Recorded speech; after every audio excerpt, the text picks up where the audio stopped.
Welcome to the first November edition of our Seafood News Roundup, sponsored by Urner Barry's Foreign Trade Data.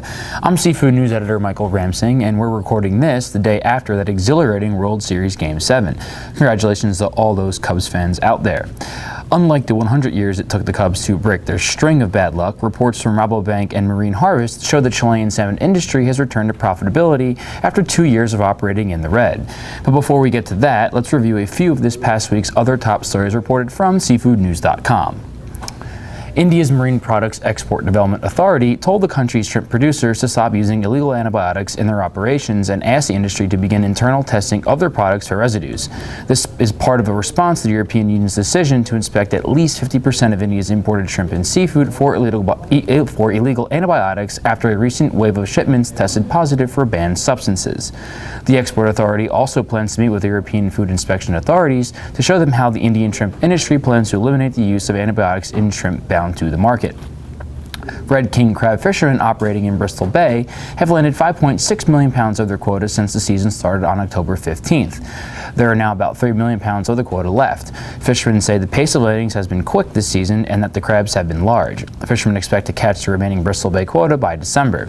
In other news, Liner Foods will invest $13 million to upgrade its seafood processing plant in Lunenburg, Nova Scotia. The vertically integrated distributor plans to relocate production operations that are currently housed at 2 idle plants in Massachusetts to the revamped site. Liner's CFO Paul Jewer said the move is part of Liner's plan to streamline production efficiencies across the company. He also added that Liner is closely monitoring the rebuilding of Newfoundland's cod stock, which could offer the company another product to bring to the market in just a few years. Beginning in 2018, the Mid-Atlantic sea scallop season will start 1 month later in April, now that federal fishery officials have passed a final rule that delays the start to the fishery. Officials said they wanted to push back the start date to give government scientists and third-party researchers more time to collect stock data. The change is not likely to have a large impact on the Mid-Atlantic scallop fishery, since most major industry stakeholders have been made aware that the delay could happen, and because historical data shows that March and April are generally low-producing months for a majority of Mid-Atlantic scallopers. We go to China for our last headline story, where seafood e-commerce retailer G-Fresh secured a $20 million investment from China's premier online sales platform Alibaba. Investment firm Legend Capital was also part of the deal, which was announced during the China Fisheries and Seafood Expo in Qingdao. The funding will support an expansion of G-Fresh's fresh seafood sales directly to Chinese consumers in several major markets.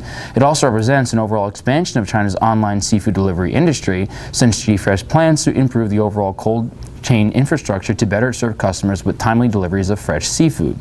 Remember, you can read all of these stories in their entirety with a subscription to seafoodnews.com.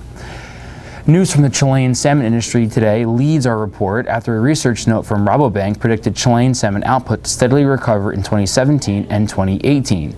This is good news for the industry that was rocked earlier this year from a severe algae bloom that wiped out about 20% of Chile's anticipated production for 2016. Wholesale market prices trended at near record levels for most of this year in response to the supply concerns and from an overall increase in global demand. Rabobank does expect salmon market prices to top out at around $6 per pound by mid-February, which would be a record high and the third peak price level over the last 8 years in this market. The last 2 times Chilean salmon prices peaked, they were followed up with notable declines. But the bank does not expect a full commodity cycle crash this time around, based on the premise that Chile has returned to profitability, which will prevent panic selling in the U.S. market. The world's largest salmon producer, Marine Harvest, confirmed Rabobank's position on Chilean profitability in its third quarter performance report.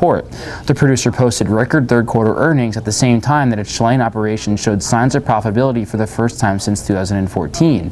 Marine Harvest said the favorable earnings performance was the result of wholesale market prices and global demand for more limited supplies.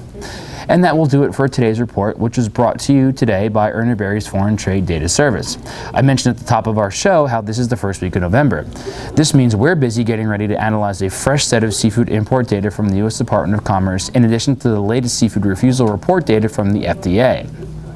But did you know that subscribers to Urner Barry's Foreign Trade Data are the first in the industry to receive this data in concise, easy-to-digest reports? That's right. Foreign Trade Data is the premier service for data-hungry seafood importers and traders in need of shipment information and FDA actions. The platform gives users powerful tools to identify top importers and exporters, track top suppliers, and stay on top of operators and products flagged by the FDA. Learn more about our quarterly subscription rates by visiting shop.urnerberry.com or give our sales team a call today at 732 612-240-5330. Remember, you can always tell us how we're doing on Twitter by tweeting at us at SeafoodComNews and at UBSeafood, and like Urner Barry and Seafood News on Facebook to learn what we're up to. You can also listen to Urner Barry on your mobile device through our Market Digest and Seafood News podcast series. Just search Urner Barry or Seafood News on SoundCloud, iTunes, or Google Play to hear in-depth interviews and reports straight from our expert staff. For Urner Barry and Seafood News, I'm Michael Ramsing. Thanks for watching, and we'll talk to you all again soon.